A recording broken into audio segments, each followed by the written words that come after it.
Well, it's December 2023, and I'm going to do what every other coaster channel does, and to an extent what every big YouTube channel does, and make the biggest, most ridiculous video of the year at the end of the year when the most eyeballs are on YouTube. And with that, I am going to do my yearly, I guess I can call this yearly now, neat, top coasters list, and I'm going to rank every fucking last one of them.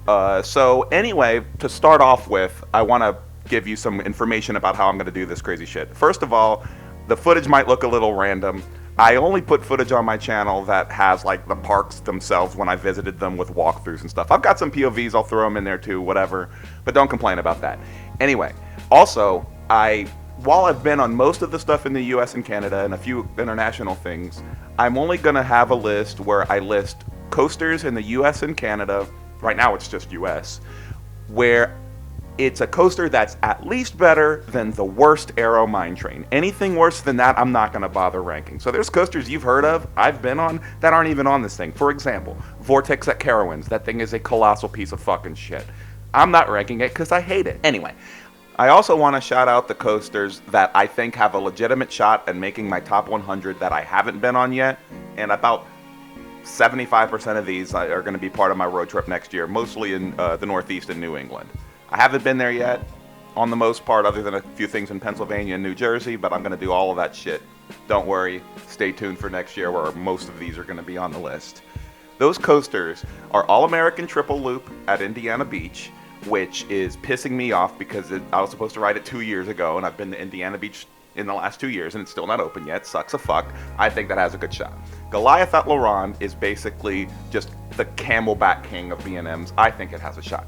Cyclone at Luna Park, I think, is a classic son of a bitch, and I don't see how, with what everyone else thinks about it and what I think about wood coasters in general, that it has any shot of not making it. Jersey Devil Coaster, Wonder Woman Flight of Courage, Stunt Pilot, and Railblazer. I assume all of them will make it because Wonder Woman in Fiesta, Texas is a beast. I love that shit.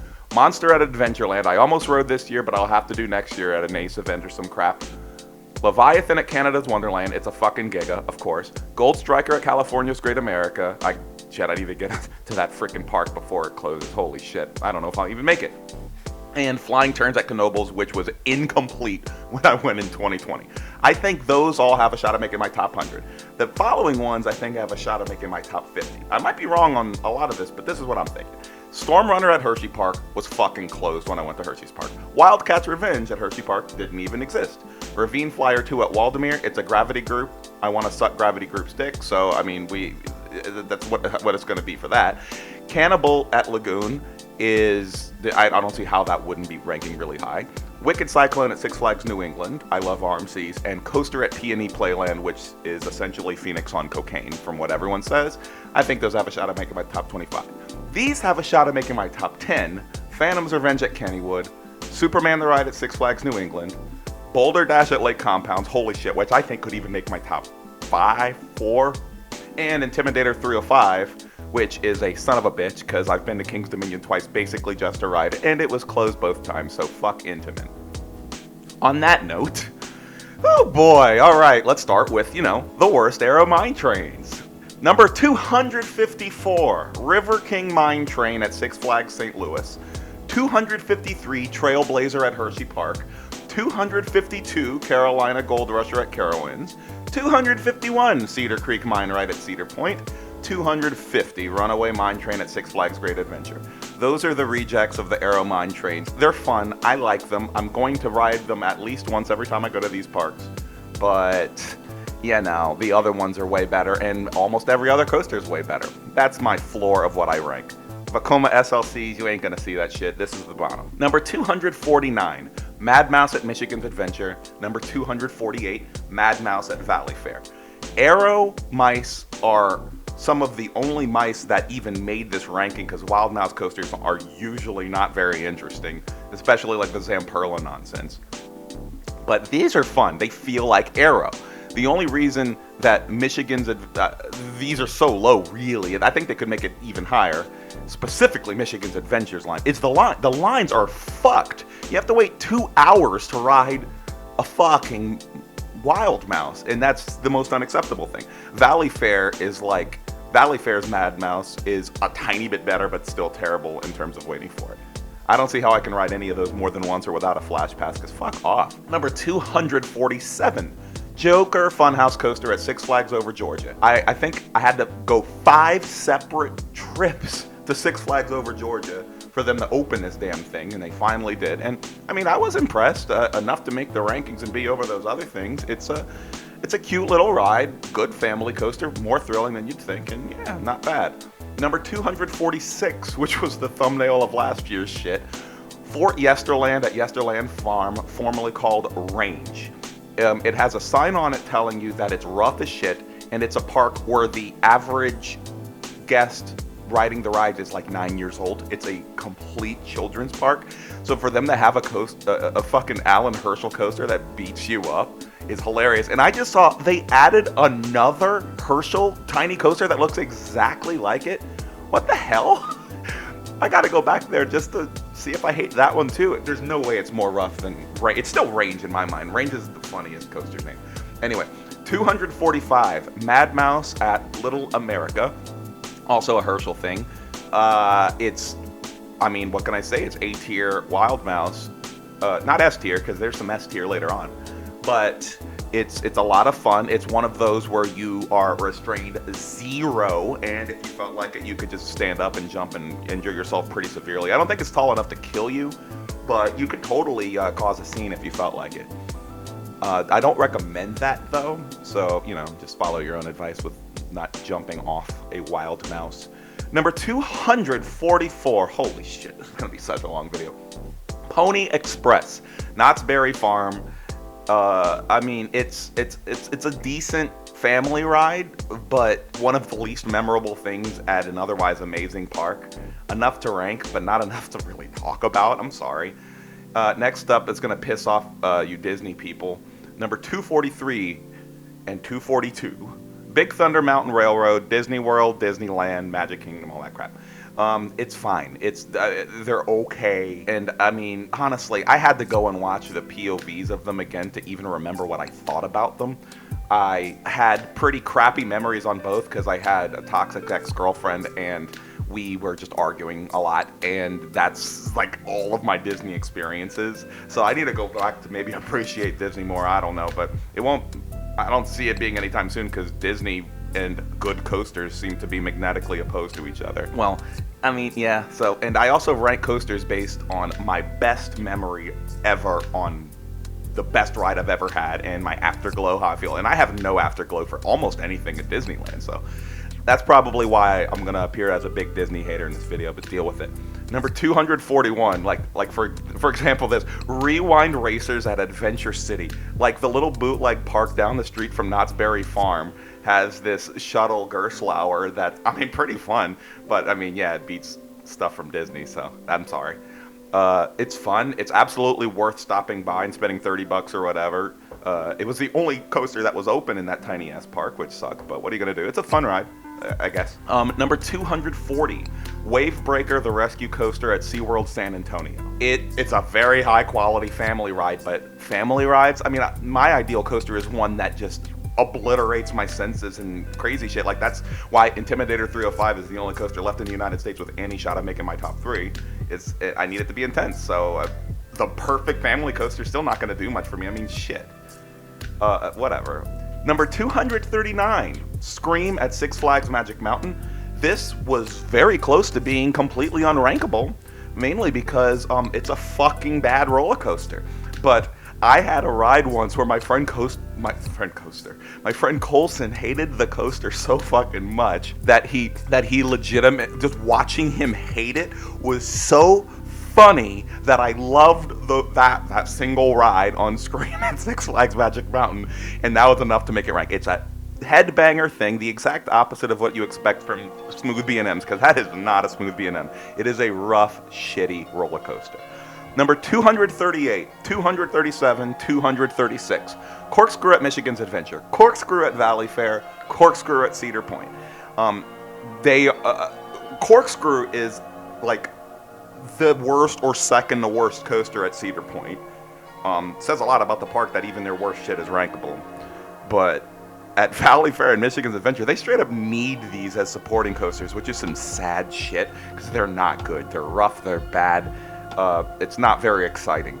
I recommend it once for the credit, but even at Cedar Point, I'm only riding that once every 5 or 6 years because, I mean, whatever. It's not a great ride. It really isn't. And it's kind of weird because the one at Cedar Point's the oldest one and it's the best one. Like, the one at Michigan's Adventure is a rough piece of shit. But it's still, I love Arrow and I'm an Arrow fanboy, and that's enough for me to even have the audacity to call something a piece of shit and still rank it over Big Thunder Mountain Railroad. You're going to see that my rankings are going to get very weird later, and I encourage you to have a different opinion because you totally do. I guarantee you will.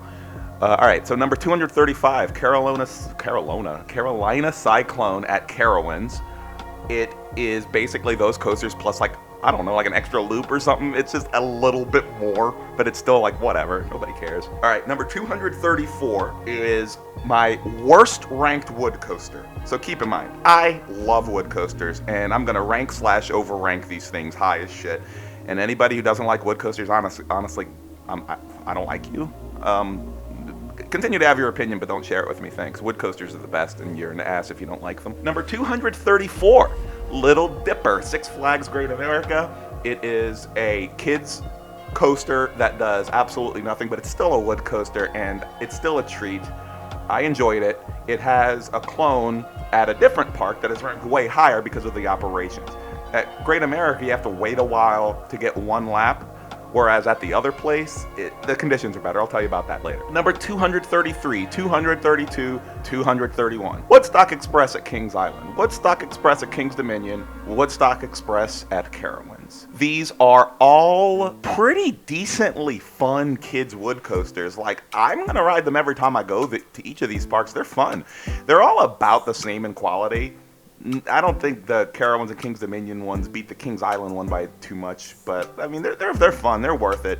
I don't see how they really make sense anymore these days because wood coasters and children don't go together very well, but for what they are, I like them. Number 230, High Roller at Valley Fair, from everyone's favorite manufacturer, the Opus Group. I had to get some water on that note because what the fuck's the Opus Group? I think it's the only coaster they ever made. Anyway, it is one of the worst wood coasters. It's the worst non-kids wood coaster. The entire time, I think this actually had a chance of not being ranked, and at one point it wasn't, but then I remembered how hilarious it was that it looked like in 8 different times like it was about to give you great airtime, and it blue balls you into it each time, and then you don't get it. And you're like, it's just the biggest continuously underwhelming coaster, and that element I found hilarious. And even with it being a bad wood coaster, I still prefer it over a lot of stuff. And look at how close it is to the next thing. Oh, I'm about to piss some people off. Let's go. Number 229, 228, 227, 226, 225, and that's it. Batman the Ride at Six Flags Over Texas, Great White at SeaWorld San Antonio, Batman the Ride at Six Flags St. Louis, Goliath at Six Flags Fiesta Texas, and Batman the fucking Ride at Six Flags Magic Mountain. I do not enjoy clones very much, and look at it this way. They are good rides, and the general public likes them, but even if there was only one of them, it would be in like my 160s, 170s. But there's 11, 12, there's so many of them, and they're exhausting. I'll go to these parks and not ride them because they're everywhere. You know, it's just not exciting.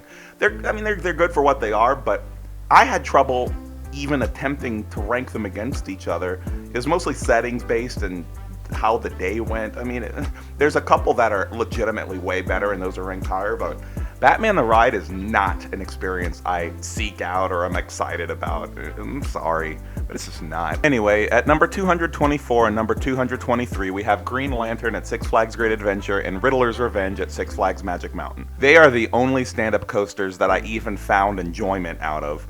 I mean, as I said, Vortex at Carowinds is just thermonuclearly shitty. They're okay, they're fun. People who say that they're elite or some shit like that are insane because they're not. But they're fine. I mean, they're both like the 12th best coaster at their respective parks. I mean, it's very exciting, but they're good enough to rank. I can't be that much of a hater. Number 222, 221, 220. Superman Ultimate Flight, Superman Ultimate Flight, Superman Ultimate Flight. Great Adventure, Great America, over Georgia. Oh, these clones, man. Clones are exhausting to even talk about because, like, how do I differentiate them? Okay, B&M flyers, in my opinion, are very varied on how good they are. And the Supermen versus the rest of them, it's such a huge difference. In Superman Ultimate Flight, it kind of feels like a giant is dangling you in the air in Roller Coaster Tycoon, and that's the position you allegedly fly in, and you go through, a bunch of stuff with no view other than gravel and genericness while you're being dangled. Something about the other ones, like Manta and Tatsu and stuff, is just so dramatically better, and I don't really know how to explain it to it, but they're so much better than these. And I'll be honest, I could go to these parks and not ride Superman once. It's just, I know people like it, but I just cannot find the love for them that other people do. I'm sorry. Anyway, number 219, 218, 217, 216. Joker, and fucking Batman the Ride at Great Adventure over Texas, Great America, and Fiesta, Texas. If it sounded like I just combo broke you, Batman the Ride at Six Flags Fiesta, Texas is an SNS free spin, just like the other ones. I mean, they're okay, they're fun. I somehow found myself enjoying them more this year than I did last year, but they're still pretty generic. Yeah, they're worth riding once if you don't have to wait a long time, but 215 Tumbili at King's Dominion beats them all, even though it's a smaller model, mainly because, I don't know, something about the theming and the music, and it just feels like a more enjoyable experience, but I can't really explain why it's so much better. Just get on it, I don't know. And I'm hearing the one at Adventureland is better than all of them because it spins crazily. The one in Japan does too, I think. So these models, I think the other ones, when I get on them, they're not going to be grouped together with these, but way better. So hopefully. Number 214, 213, 212. Tigris, Busch Gardens, Tampa. Electric Eel, SeaWorld, San Diego. Tempesto, Busch Gardens, Williamsburg. For compact rides, they are fun as shit. But then again, as I said, they're compact rides. They don't do a whole hell of a lot, but they are. I cannot deny that they're fun. I'm gonna ride them all once when I go there. But as I said, it's not an exclusive experience in any park, but fun. It's fun. Number 211, Rougarou at Cedar Point. It is definitely better than it was as Mantis, but that doesn't mean much, I guess, because I can't really define what I like about Rougarou, but it's a full-scale B&M, so it's still alright. It's not overly rough and shitty like Scream or fucking Vortex, but I don't know. It's a generic B&M, like D-tier B&M, you know? Is it worth riding? Yeah, I guess, certainly for the credit. But that's about it. Number 210, Dark Knight, Six Flags, Great America. I was surprised by how much I got out of one of those dark ride things. I guess Mock Rides does that better than other people do. Pretty fun. Speaking of dark rides, 209, Runaway Mountain, Six Flags over Texas. I enjoy it. I'm having trouble telling you much more than that about these family rides. They're fun. They're worth it, but I mean, I'm certainly never making a video about any of these rides because 208, Revenge of the Mummy, Universal Studios, Florida. Bunch of premiere rides action right here. I'm really annoyed that I didn't get to ride the one at Universal Studios Hollywood because the son of a bitch was closed, so I paid $100 just to go on the damn Harry Potter kids coaster nonsense. That sucked. But the one in Florida, it's fine. I've been to Islands of Adventure since breaking up with that girlfriend, but regular Universal Studios I haven't, and I think that this is ranked so lowly because of circumstances weren't fun when I rode it. It's a good family coaster. It's not really a family coaster. It's actually a bit of a thrill coaster. It's fun, but I really need to go back and have like a ride where I'm having a good day so I can tell you more about that. Anyway, number 207, 206, Batman the Ride, Six Flags Over Georgia, Six Flags Great America. These are way better than the other ones, mainly due to setting, originality, speed, context, I guess. They really stand out, and I have them ranked a lot higher. Also, I had really good company. Like, that's the thing. A lot of my rankings are going to be skewed just by the circumstances of the day. Like, I could have been on an amazing ride, but the day sucked, or I could have been on a generic ride, but just something about the day kicked ass, and it'll make it go up higher. I basically ranked top experience versus top experience, and those two really substantially stood out in the huge conglomerate of Batman the Ride clone nonsense. Oh my god, it's just not interesting. All right, number 205, Santa Monica West Coaster Pacific Park. That iconic yellow crazy thing that you see every time they show you skylines of Los Angeles and stuff like that. It's fun. It's a kid's coaster, really, family coaster. They give you 2 laps, which is fine. The price sucks, but the view rules. Absolutely worth doing it when you do your California trip. But you don't have to spend more than 30 minutes there. Good street vendors and food and stuff, so I guess it's worth it for that too. And also, so you can see like every 3rd or 4th car is like a Lamborghini. It's like where all the wealthy people fuck around. Number 204, Patriotic Castles and Coasters. Both of the coasters at this place ranked for me, and including this one. Like, this is for a kid/family coaster. This is pretty elite in that category. Apparently, if the ride operators aren't paying attention, you can just ride on that thing with the restraints completely up. And the other coaster there, maybe not completely up, but close enough, and that's one of the reasons the coasters there are fucking awesome. It feels kind of dangerous, and that's exciting. Number 203, Iron Dragon at Cedar Point. Solid family coaster. I like it a lot. It is certainly the weakest of the Aero Suspendeds, but it's all right. It's not worth it if you have to wait more than 10 or 15 minutes, or if you don't have the credit, go ahead. But I must say the other Suspendeds are like a huge step up. Still fun though. Number 202. Oh my God, that's all I'm at though. Oh shit.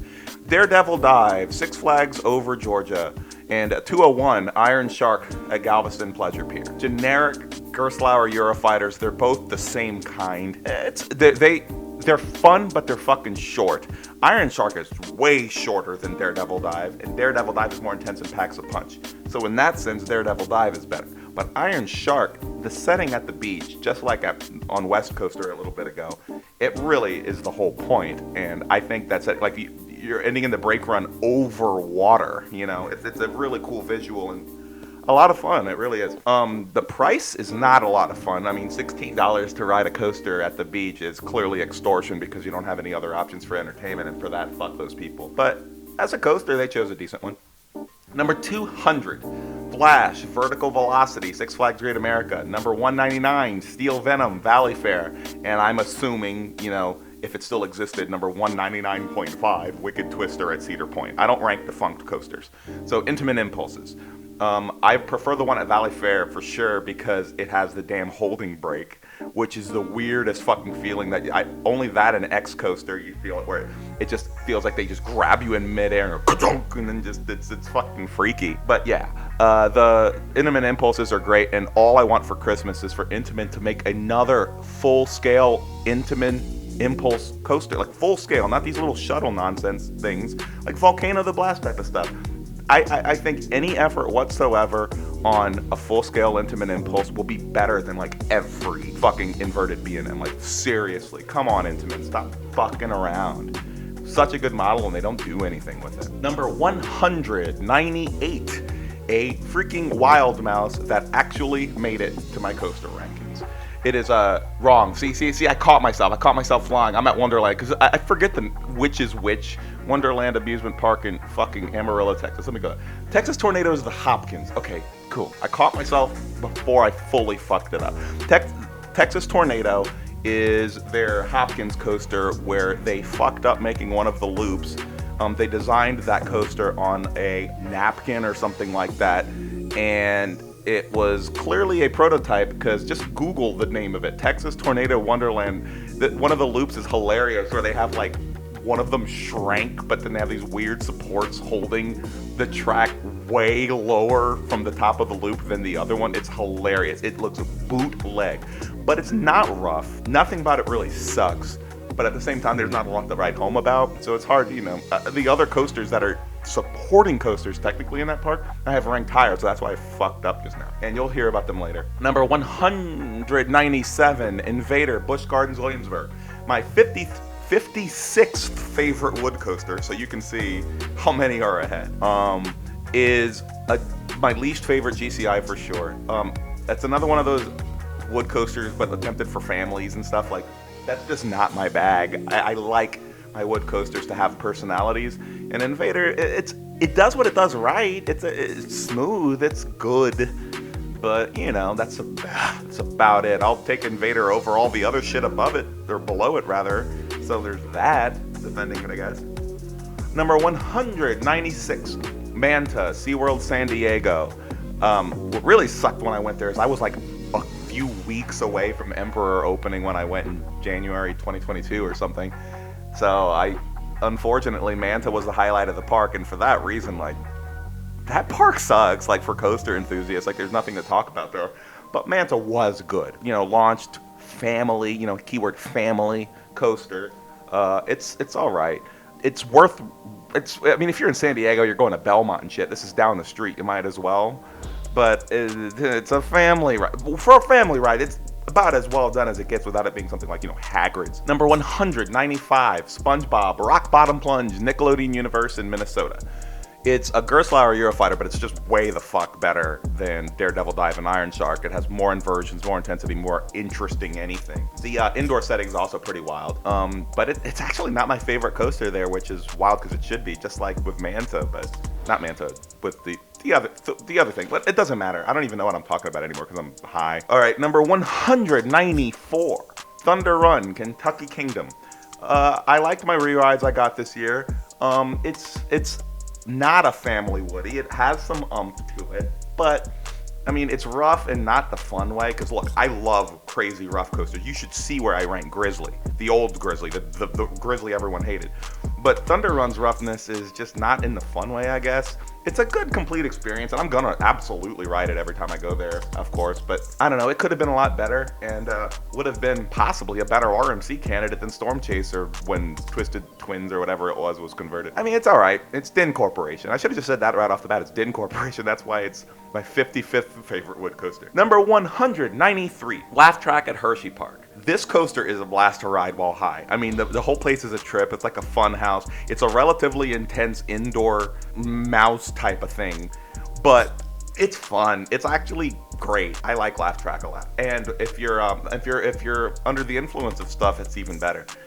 Number 192, Kentucky Flyer at Kentucky Kingdom. My least favorite coaster from my absolute favorite manufacturer, Gravity Group. It's solid, but it's a family coaster, you know, families. I don't do families. I don't have children. I'm not having children. It's just, I appreciate them for what they are, and I get that parks need them, but like, when it involves me ranking all my shit, it's fine. It's fine. Number 191, Wildcat, Frontier City in Oklahoma. It's an old school wood coaster, full scale, not a family coaster, but it's kind of like Thunder Run. It's rough in ways that aren't great. The setting, it's a worse coaster than Thunder Run, but its setting is way better. You know, like in the woods and stuff. It feels classic. It doesn't do anything, but it does feel classic. And I love the feeling of classic ride. So that's why I think like the old school Woodies at Kennywood and stuff are gonna rank super high in my shit, because I really do appreciate that. I mean, I see the shit at Seabreeze beating this shit just because of the classicness of it all. But, you know, I don't even know what I'm talking about. All right, number 190, Patriot at Worlds of Fun. I forgot to even rank this one in my last year's thing, I believe, because it's just so forgettable. It's better than the Batman the Ride rides, mainly because it's unique. And I know everyone disagrees with me, but I'm sorry, clones aren't interesting. They're not interesting. They're not interesting. And Patriot, it's okay. I barely remember it. I was on multiple gummies and out of my mind, so that was the one ride I had on it, but I remember being like, I'm good after riding it. So there it is. If there were one Batman the Ride, I would have this ranked higher than Patriot, but not by a lot. Number 189, Great Bear at Hershey Park, is one that I think I will like better when I return to Hershey Park. I was pissed off at something, and it was my fault, I'm sure. I was a cranky little bitch around the time I wrote Great Bear, and I had to wait a while, and it broke down. I went into it with not the greatest headspace, so I expect this to go up quite a lot when I return to Hershey Park, because that was the only time of the day I wasn't in a good mood, and I loved that park. Without Storm Runner, without Super Duper Looper, and without Wildcat's Revenge, it was still my fourth favorite coaster park, or park in general, because coasters are the only thing that matter. So yeah, I want to give that another shot in 2024, and I will. Number 188, 187, 186, Pandemonium, and Pandemonium at Six Flags Over Texas, Six Flags St. Louis, Six Flags Fiesta Texas. They're fun. Here's the thing: they are family coasters, they're spinners, whatever, but they are fun, and they're only ranked this high under one condition. You ride with one other person, and y'all sit in the positioned on the train. I think it's both of you on one side or something and nobody on the other. I believe that's how you do it. Yeah, that's how you do it. And then it spins ridiculously. It spins hilariously. And in that setting, that shit's fun. Regular setting, I don't know. It would be in my 200s for sure. 185 Sierra Sidewinder at Knott's Berry Farm is a coaster with that energy that I like a little bit more, but not as much as I like 184 Fairly Odd Coaster at Nickelodeon Universe, Minnesota, which just packs way more oomph than the rest of them, and with the chaos of the indoor environment, with it being around all kinds of other shit and going around stuff, it's a way better experience than the other Pandemoniums, but I really like them all, and I'm not going to hate on any park having one of these. I just wish they would diversify their layouts so I wouldn't have to rank Pandemonium against Pandemonium and Pandemonium, you know?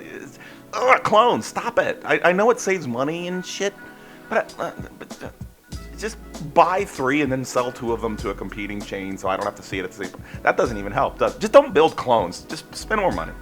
All right, 183 for Bolton, Busch Gardens, Williamsburg. I really have nothing negative to say about it, but it suffers from, you know, being a family coaster. I know Big Bad Wolf, had I had the luxury of riding that, would beat the shit out of this in the rankings. But for what it is, it doesn't do anything wrong. The little surprise stuff inside the tunnel, the dark section, and the really legit intense drop where the important part of Big Bad Wolf used to be is fun, but it's, what, 7th best coaster at Busch Gardens Williamsburg, 6th best or something like that.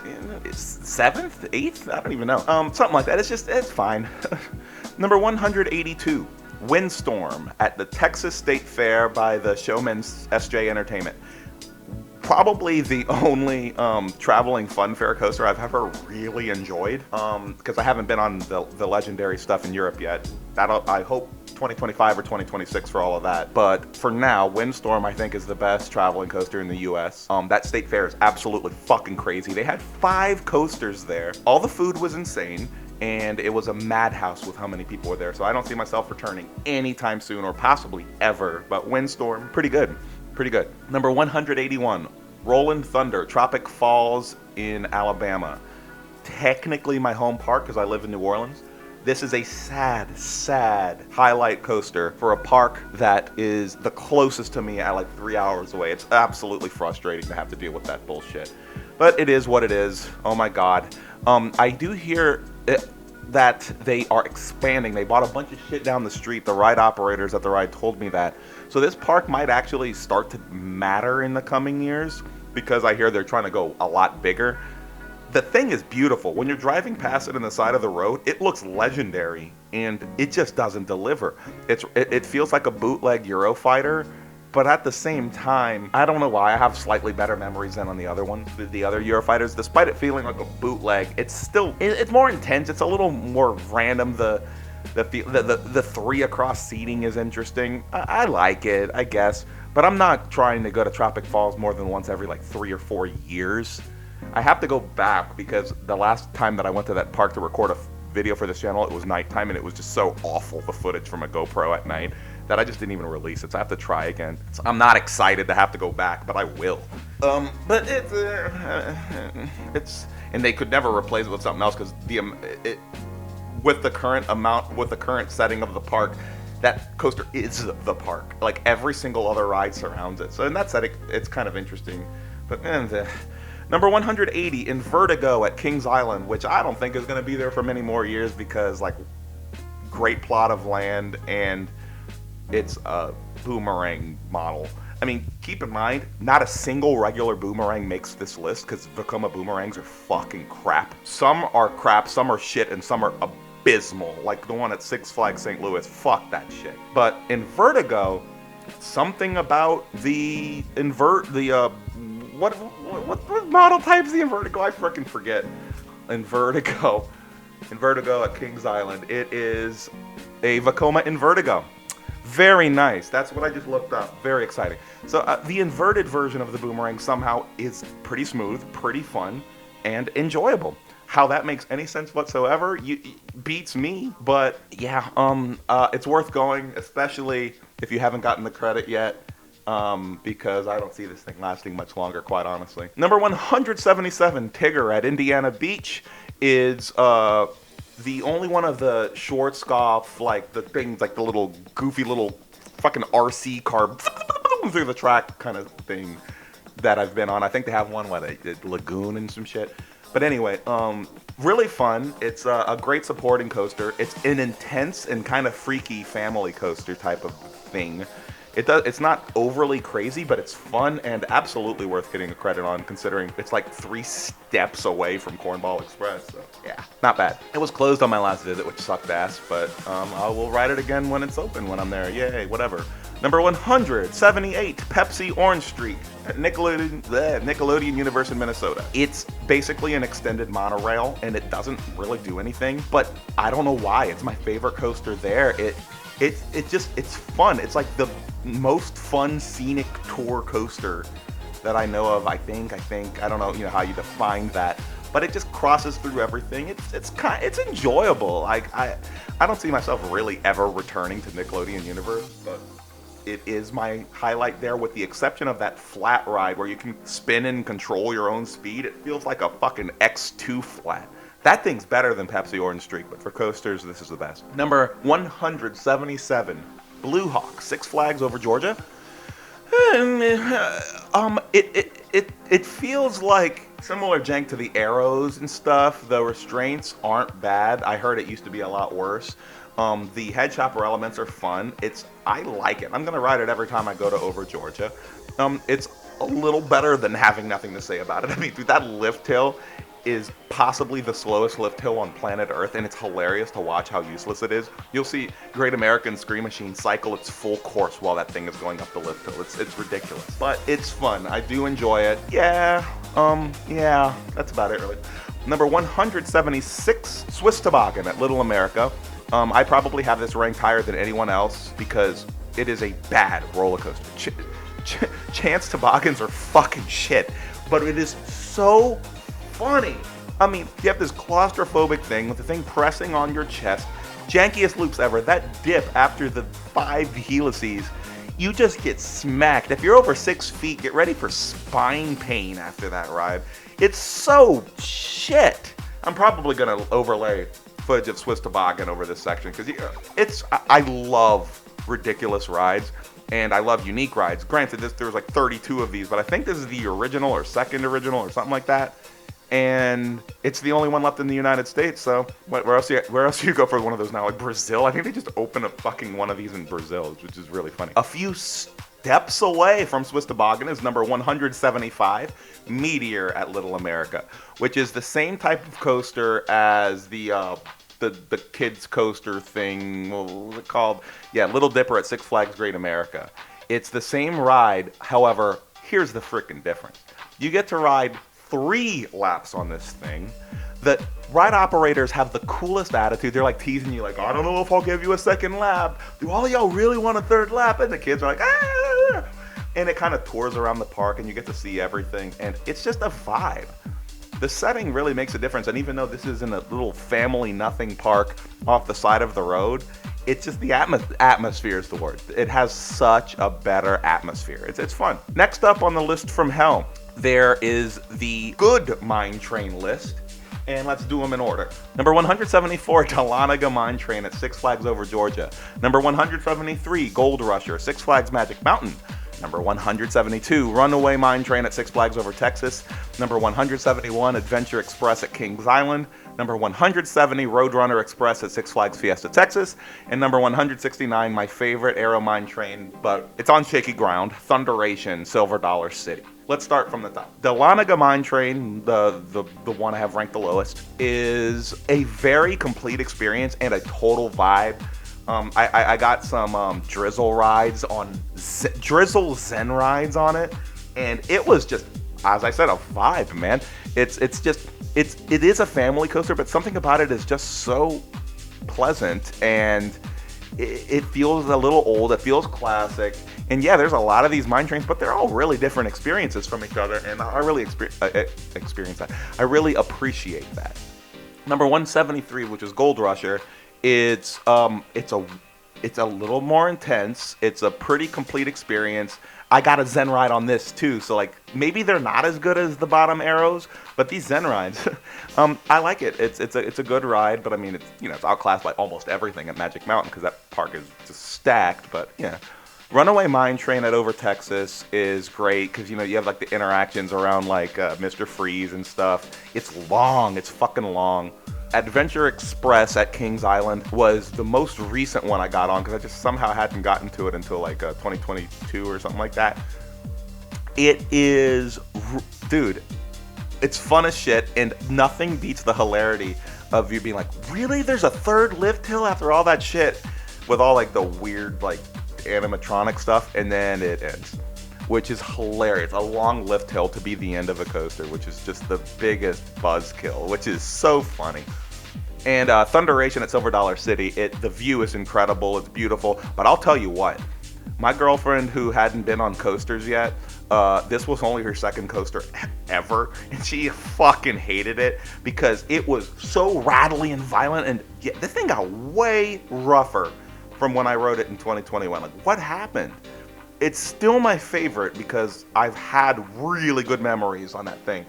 What happened, man? As I said, though, I rank my highest experience on it, and it certainly wasn't the ride where my girlfriend was on the verge of crying from thinking she was going to be ejected from a laterally ejected from a fucking thing. But I did have good rides on it, and it's fun.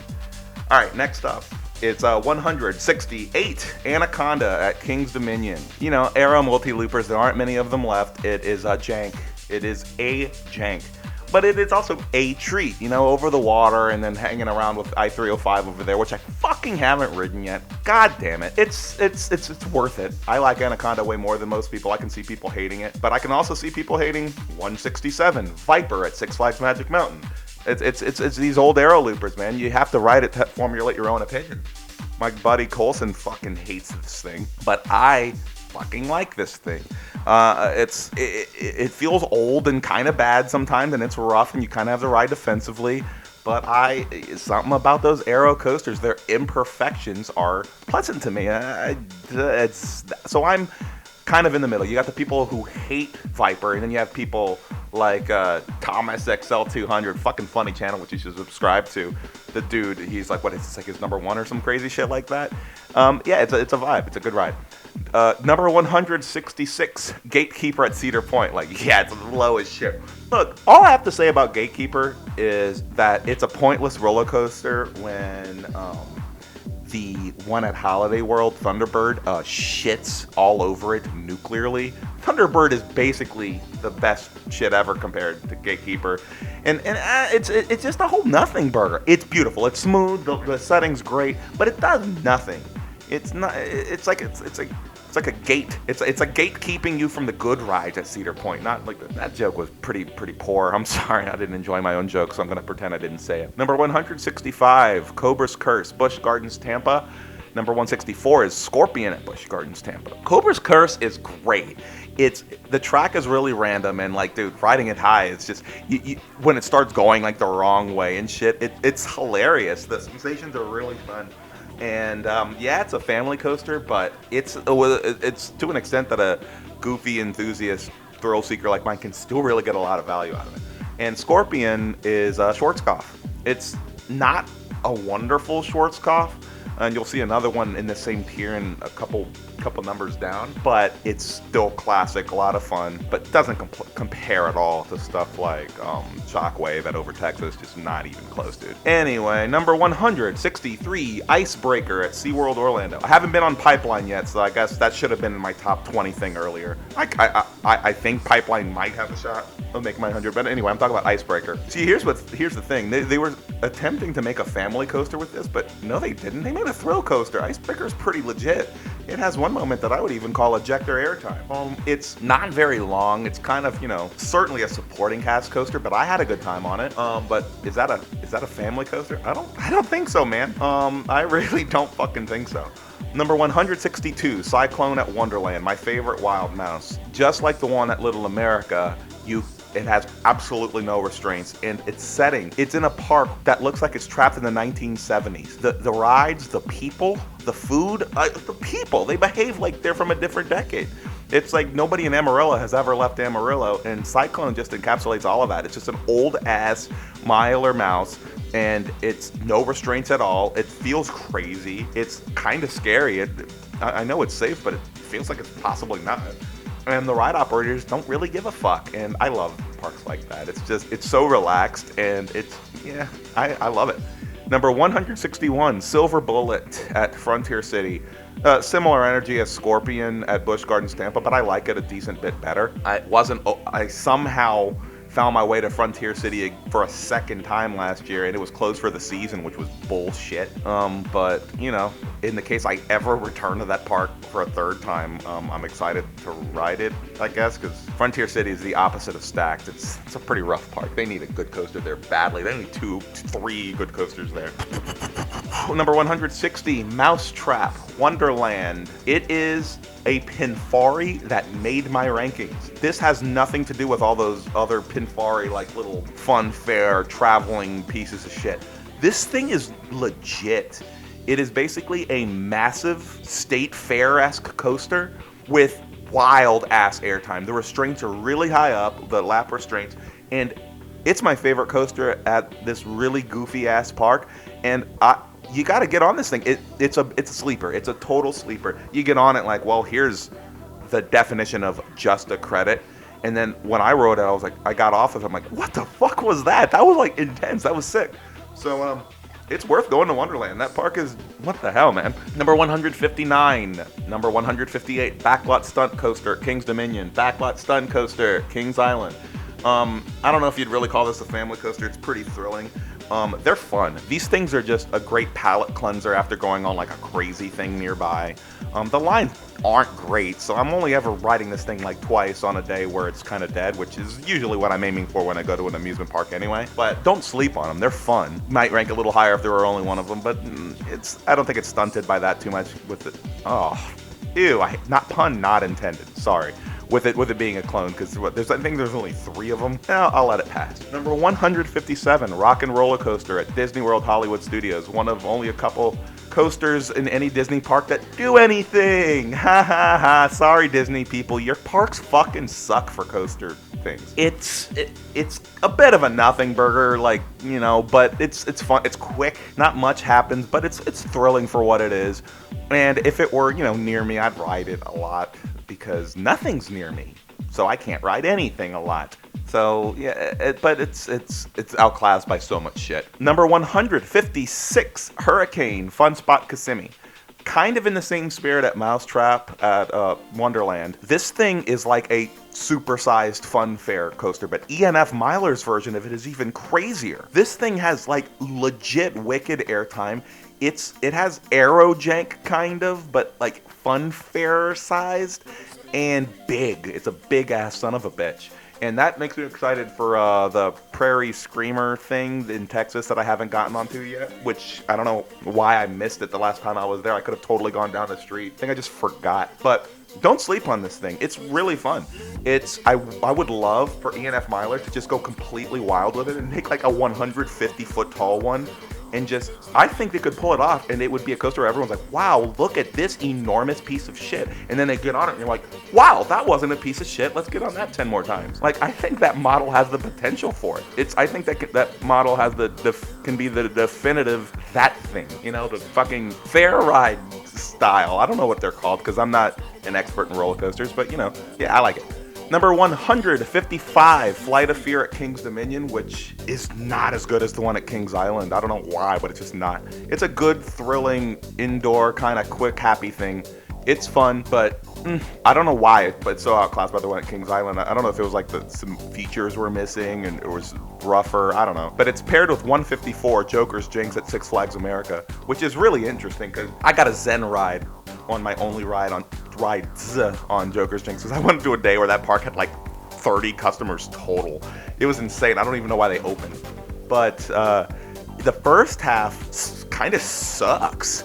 And then all of a sudden, it just catches a second win in the second half that makes it as good as stuff like Poltergeist. And you're like, what the hell?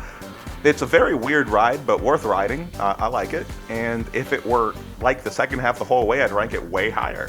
I'd rank it around where I have Poltergeist. Number 153, Judge Roy Scream at Six Flags Over Texas, an old grandfather's roller coaster, my 50th favorite roller coaster at the thingy, or 51st actually. It's a wood coaster, and I love wood coasters, and it has a little bit of thrill to it, but it just feels so dilapidated, and so replaceable that it's one of the few wood coasters that if they got rid of it, I'd be like, that's no problem. Just fit a way better thing there. Like, they could fit a good like RMC single rail or something. I mean, honestly, I'd love for them to replace it with another wood coaster. Give Gravity Group a contract there. They can fill that thing up with one of the best coasters in the world in that tiny little narrow footprint, completely separated from the rest of the park. But apparently they can't get rid of it because it needs to be preserved or something. But I don't know. It's fine.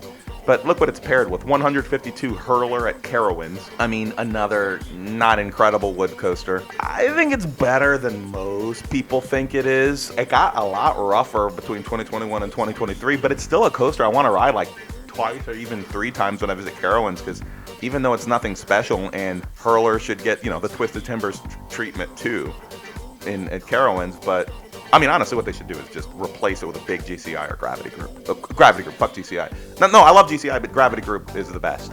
They should put something there instead, but for now, I don't think they are. They're retracting parts of it, and that might make it an even better coaster, but I don't think it has the potential to be much greater. It's simple, So, yeah. Number 151, Steel Eel, SeaWorld San Antonio. I believe I like this way less than everybody else. And I don't know, I got 3 rides on it that didn't do a lot for me. And the one thing I remember more than anything was they have this notch between the seats. And when you get your mediocre airtime, your nuts just land perfectly on that notch, and it hurts and it sucks. So I have to ride defensively by tucking my ass into the back of the seat so I don't get nut crushed. That's something you're only supposed to experience on those godforsaken fucking B&M stand-ups. I don't know. Maybe I just had big nuts that day or something. I don't fucking know. I need to get back on it. I've only been to that park once, and I really think re-rides are going to make me like it more, especially since I've had great experiences on other Morgans, but I don't know, man. Number 150 and number 149, Space Mountain at Magic Kingdom, Disney World, and Space Mountain at Disneyland in California. Well, I don't know why I really need to tell you guys any opinion on Space Mountain, because you all already have one, so I'm going to move on. I'm not a Disney head, and I know people have it ranked in their top 1 and shit because, oh my god, it gives me the special because Mickey Mouse wants to fondle me or whatever the fuck crazy fucking Disney millennial crazy people are all about. But it's an average ass roller coaster for me. Fun? Yeah, sure. But Number 148, Medusa, Six Flags Great Adventure. It's hilarious how there is like a 100-point ranking difference between the exact same coaster at Great Adventure versus the one at Magic Mountain, but here's the difference. Medusa isn't bad. It's not rough as fuck. It doesn't have that much more of a better setting, but it's just such a better experience. So even though it's a cloned model, you can have a huge difference between them. And Medusa, I had a great time. It had a different name when I was there, but that's its current name, so whatever. Number 147 might be the biggest jump of anything. I rode it in 2022, and I got shoulder stapled on this thing, and it provided one of the worst coaster rides of my fucking life. It was painful and it hurt, and all I could think of was, ow, my shoulders, fuck this, my shoulders hurt, fuck this shit. And I went on it again this year with 3 of my best friends, and I specifically told the ride operator, please don't shoulder staple me, I want to enjoy this ride, and he took care of me, and I had a lot of fun on it. So I like this coaster now when I used to despise it. So wow, well done SNS on not stapling my shoulders all the time. One above it is at 146 El Loco at Adventure Dome in Nevada, the Circus shit. It's way better than Steel Hog, mainly because of the lap restraints, and also the setting isn't, cement and the side of a road. It interacts with other stuff in an indoor amusement park. Really, really cool. El Loco shits on Steel Hog, but they're the same coaster otherwise, same coaster model or whatever. So, yeah, that's about it, really. Number 145, Lava Bora, Six Flags Over Texas. I really love bobsled coasters, and I have a special place in my heart for this, but I mean, mock bobsleds are so much better than that. I wasn't crazy like my friend to go fly to Great Escape or whatever before they closed Alpine Bobsled. I just fucked it up twice. Alpine Bobsled before it closed, but I assume it was a similar experience. It's janky as shit, and it doesn't do a whole lot. But the sensation of a bobsled, it's nostalgic to me because I built those in every Roller Coaster Tycoon park as a kid, and I enjoy it, but man, it gets some of the worst lines in the park. So I'm only ever enjoying or even going on Lava Bora on a day where the lines are dead or I'm paying for the fast bullshit. because that's absolutely not worth waiting an hour and a half for. But hey, it's a fun, enjoyable experience, and I hope they don't get rid of it. Number 144. Texas Stingray at SeaWorld San Antonio. I enjoy it. It still feels like a family coaster to me, but upper level intensity, like a thrill coaster. But all I could remember is this coaster could have been so much more with just a little more oomph, you know? Raise it 30 feet. Make it a little steeper here, and they could have spent like negligible more money and made it a really good GCI. Maybe I can get back on it and it runs faster, because I did ride it at a weird time of the year, you know, it was cold and stuff, but I really wanted to like it a lot more than I did. Number 143, Roar at Six Flags America. It's, you know, it's another GCI. It does more stuff than Texas Stingray, but it isn't necessarily a better coaster. But I enjoyed myself on it more, mainly because I went on a day where nobody was there, and Zen rides on anything, on the most part, are pretty great. And you know, I had that on Roar. So yeah, there's not much to talk about, because I spent the first half of the coaster like looking around Six Flags America, looking for the other coasters so I could plan the rest of my day instead of enjoying the coaster I'm literally riding right now. So, and I didn't really go for a re-ride, I don't think, or maybe I did. See, I don't even remember whether I did. Like, there's Roar, you see what I mean? Number 142, X Coaster at Magic Springs, a park I can't even believe I made it to. I had to host a karaoke show for a wedding in Hot Springs, Arkansas, and I'm like, well, let's go to this park that's somehow down the street. I mean, I knew about it in advance. I really was looking forward to going there, because even though it's a piece of shit wood coaster, they had a wood coaster. Except, you know, that was closed for the season. So was their Aero Mine Train, which I really wanted to ride. So this, I guess, became the best coaster in the park for me, even though it might even be my third favorite if I were to ever visit it again. It's the only what the fuck? What's the model name of this thing? X Coaster. It is a Mora Sky Loop, the only one in the US for sure. And the feeling of being on a lift hill upside down is weird as shit. And then when it like inverts you into like doing the drop, all I can remember, it made me burst out laughing so hard. There was this woman in the row behind me, and then like she was like, "What the fuck? What the fuck?" And then when it like lurched you, like hauled you down, like with the, you know, really intense thing, you're like, "What the fuck?" And then, I was just laughing the whole fucking ride. It feels weird as shit. It's really janky, but it's fun, man. I like it, and too bad it's, you know, in a park that doesn't matter. Yeah. All right, number 141, Wild Thing, Valley Fair. It's pretty mild. I enjoyed it more than Steel Eel, but I feel like Steel Eel has the potential to be a coaster I enjoy more on better rides. It just did a whole lot of nothing, but really well. I mean, the views were great, the speed was nice. It didn't do anything offensive, and I don't know whether it's actually a hyper coaster, but it felt close to it. How tall is it? Wild Thing at Valley Fair. It is a hyper coaster, 207 feet.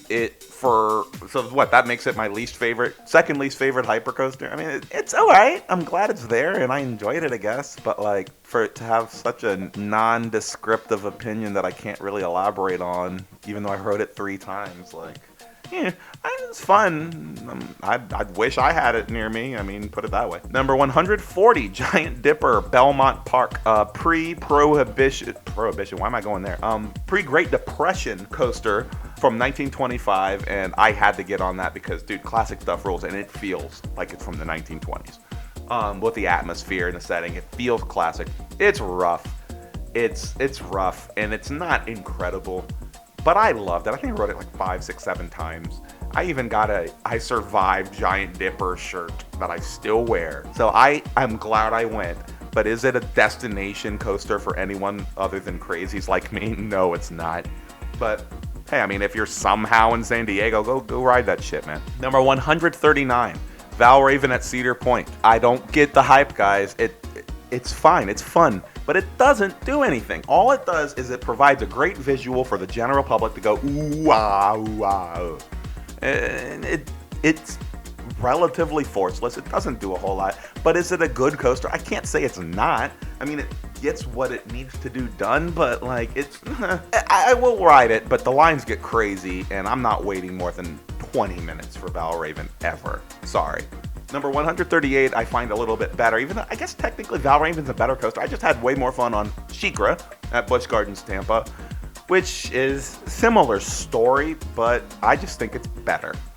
Number 137, Superman Escape from Krypton, Six Flags Magic Mountain. It's incredible that a coaster that shoots you at 100 miles per hour to like, 400 feet or something like that can be so mediocre at it.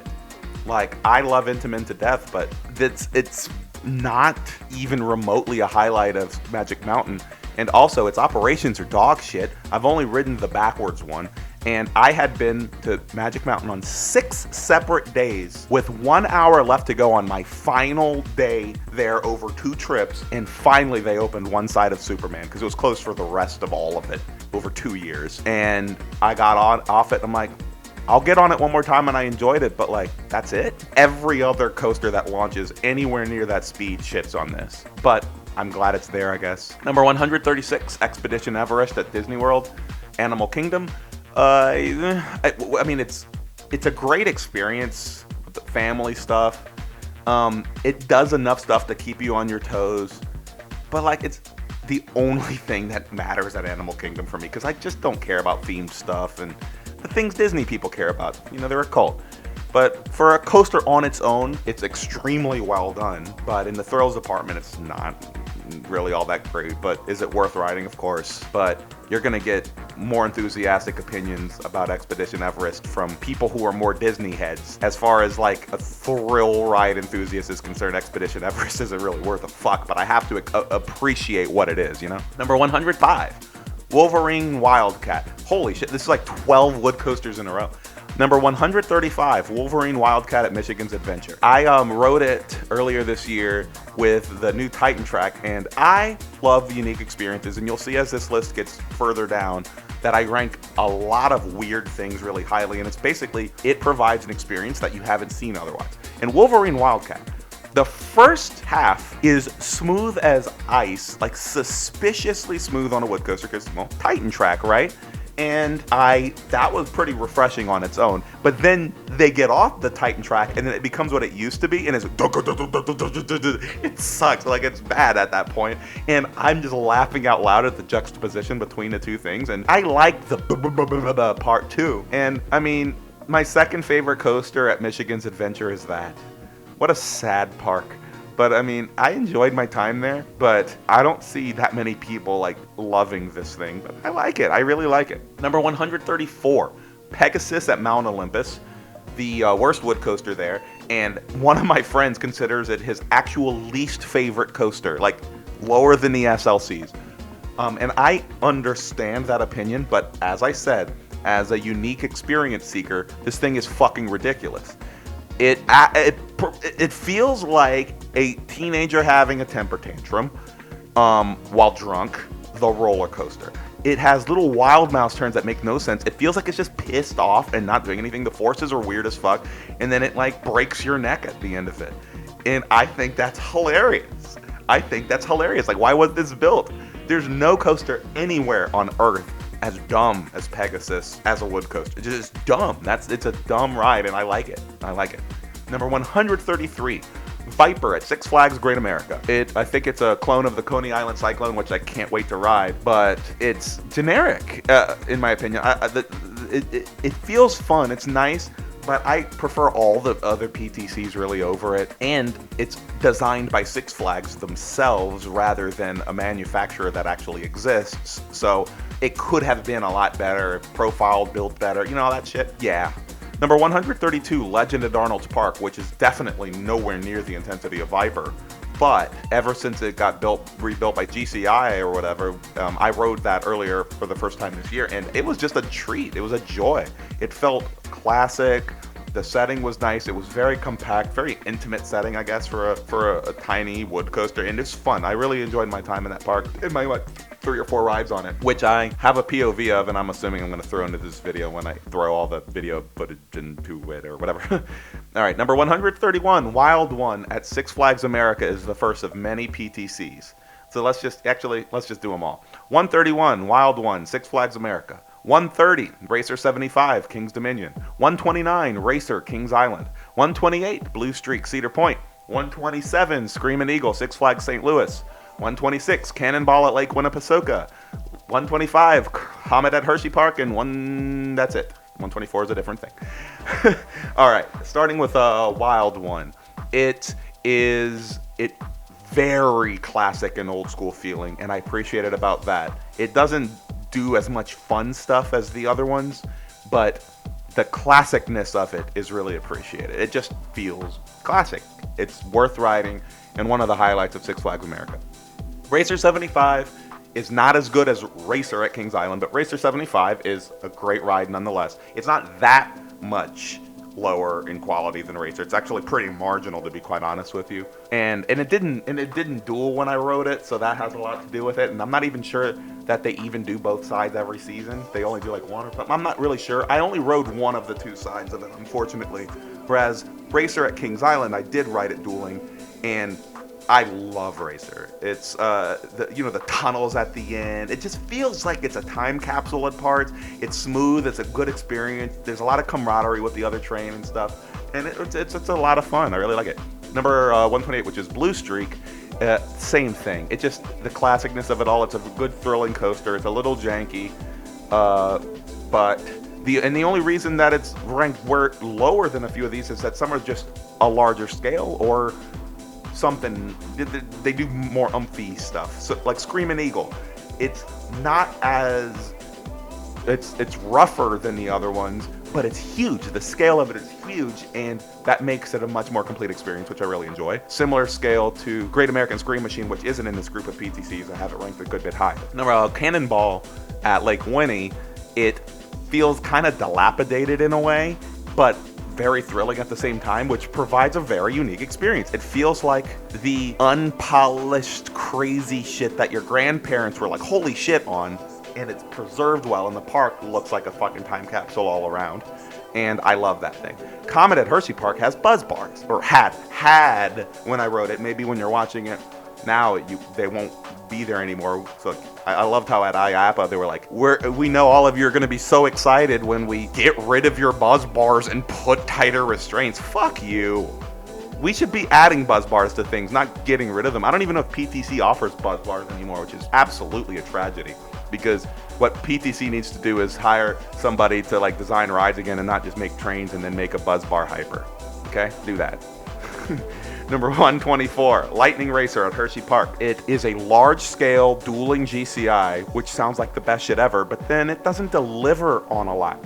It has the camaraderie that you'd expect from a dueling Woody. It's fun. I like it. I really don't have anything negative to say about it, but I don't have anything to praise about it either, which, unfulfilling based on they could have just done a little more, kind of like with the same spirit as Texas Stingray, Just do more with it, and it becomes a better coaster. Give us a Lightning Racer too. Like, have Gravity Group come and have their own opinion on GCI's work and change some shit, and I bet you it'll be a dramatically better roller coaster. Number 123, Goliath at Six Flags Magic Mountain.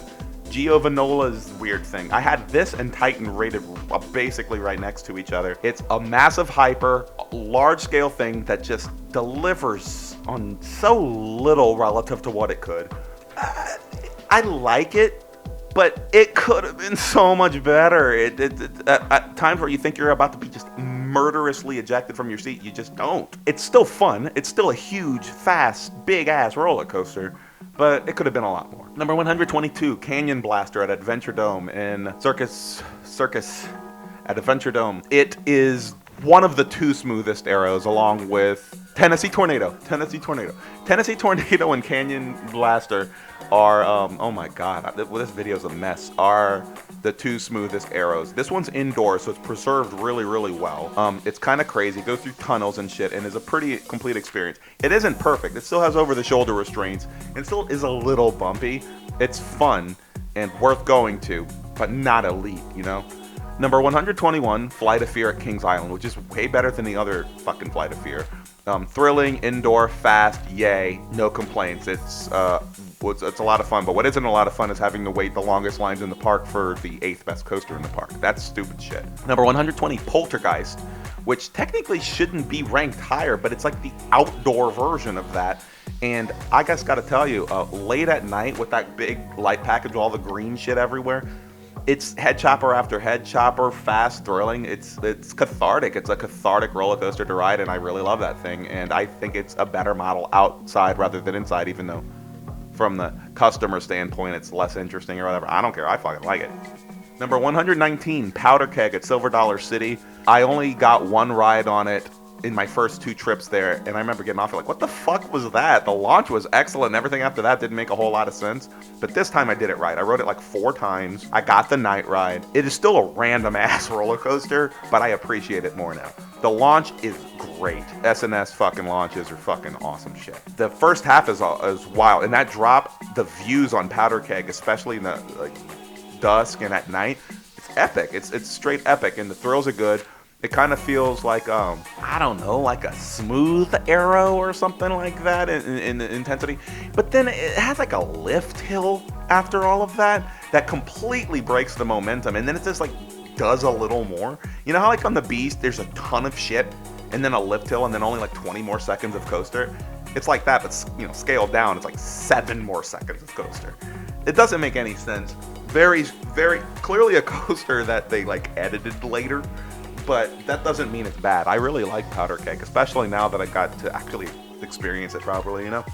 Number 118, Twister at Knoebels. It is a large-scale, crazy in-house thing, and as far as I'm concerned, a success at that park. Really, really fun. Comes nowhere near Twister. Nowhere near. Absolutely nowhere near. But great ride, and I think I wasn't getting the best rides I could have gotten that day. So when I go back to Knoebels and get, the other 4 credits in that park I didn't have time to get or were closed or whatever, I have a feeling this is going to climb up my rankings a good bit. Number 117, Diamondback at Frontier City.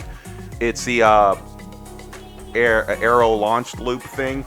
It looks like absolutely nothing, but it's ejector airtime twice, including going backwards.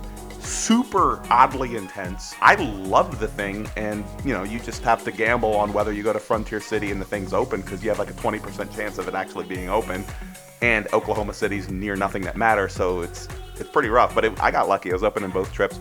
I've also been on the one at Blackpool Pleasure Beach, and I have like 8 or 9 UK coasters on this, but it was so long ago when I was a teenager that I'm not including them at all. I want to just have a fresh experience on all of that as an adult in my 30s, traveling as an enthusiast, knowing what they're doing, knowing what they're doing. I sound like a pretentious asshole. No, it's really just remembering the memories and all. So I'm going to leave that. That's like big one is technically in my top like 30, 40 or something like that. But you're not going to hear it because I'm not going to have like 98% US plus some other things. That just feels like a shitty list. But anyway, I have Diamondback there. Number 116, Rampage at Alabama Adventure. Another coaster where I really don't think I got the right ride. So it was me and my friend Lacey and like 2 other guests on the rides there. It was the beginning of a cool/cold day on the final day of the season. It was riding slow. I'm hearing that when it's a full train on a warm day that it hauls ass, and I believe it because it's a really good wood coaster, and I know I'll like it a shitload more because it's ranked really on like people who've been on a bajillion coasters. They rank this thing quite high, and I think it has the potential for me to do the same thing. But as it is, my 33rd favorite wood coaster and 116th favorite overall. Number 115, Kentucky. Fuck off. Kentucky Rumbler at the Beach Bend. If you're ever doing a Holiday World trip, you need to go a couple hours or an hour and a half or whatever it is up to Beach Bend and check that shit out. And Kentucky Kingdom, do all 3 of those parks. Because Kentucky Rumbler is worth it. The rest of the park is, marginal. I had a wonderful time there somehow, but it's a very barren park. But Kentucky Rumbler is solid. Very, very good, complete GCI. I really enjoyed it. Very intense. Quite a lot of fun. And yeah, that's about it. All right, number 114, Hollywood Rip Ride Rocket at Universal Studios Florida. I really love listening to like cool-ass music when on it. It's pretty janky. I can see why people hate it, and I can see why people love it. I'm kind of in the middle. I like it a good bit. I'm not singing its praises, and I'm also not talking shit. It's the best coaster at regular Universal Studios, and I think next time I go to Orlando, I'll go give a re-ride to this. But last time, I only went to Islands of Adventure because in the coaster department, like really? But great ride, and I will ride it again. I'm excited. Number 113. I haven't been to the Epcot, the Guardians thing, and the new Magic Kingdom thing, so there's that. But as far as I'm concerned, right now, 113 Incredicoaster at Disney California Adventure is the best coaster at any Disney property. And it might stay that way, quite honestly, in my rankings at least. I rode it when it was California Screamin', and I wonder if the reason I liked it so much is it doesn't feel like a Disney coaster. At least it didn't then. You know, now that it's Incredicoaster, the experiences and theming's a little different. But to me, it felt what they were intending. It felt like an old school wood coaster, except done with a steel track. But it felt classic-ish, and Intamin was clearly like making their own version of that aesthetic, and that uniqueness is really appreciated by me. And it's fun, good intensity, and long, really long, very satisfying roller coaster at a park I don't think I will ever visit again. But we'll see. Number 112 is Kumba at Busch Gardens, Tampa. I got pretty different experiences the 2 times I was there. The first time I rode it, I actually kind of hated it. I got 2 rides in the middle, and it was just rough, and I was like, dude, this is a really picturesque, lovely coaster, but these rides weren't fun, and I'm really disappointed. But then I rode it again in April 2022, and I enjoyed it more. It was fulfilling. I wanted to ride it again. I think I rode the front and the back, and I still have no idea how Kumba's anywhere near anybody's top 20. Like, at all. I don't understand that at all. But I can comfortably say that Kumba isn't bad. It's a pretty fun coaster. In no planet is it elite. In no planet should it be within 70 fucking spots of Montu and 100 fucking spots of Iron Gwazi. But hey, good ride. Number 111, Fire Chaser Express at Dollywood is, I gotta tell you, it's a family coaster that I love, man. And other than Hagrid's, I think it's as good as it gets for family coasters. I love this thing. I got a few drizzle rides with the fire effects and stuff, and it's just thrilling, kind of dreamy, and the vibes. Everyone was having fun. It was just extremely positive energy when I rode it, and I think that has me ranking it quite a lot higher.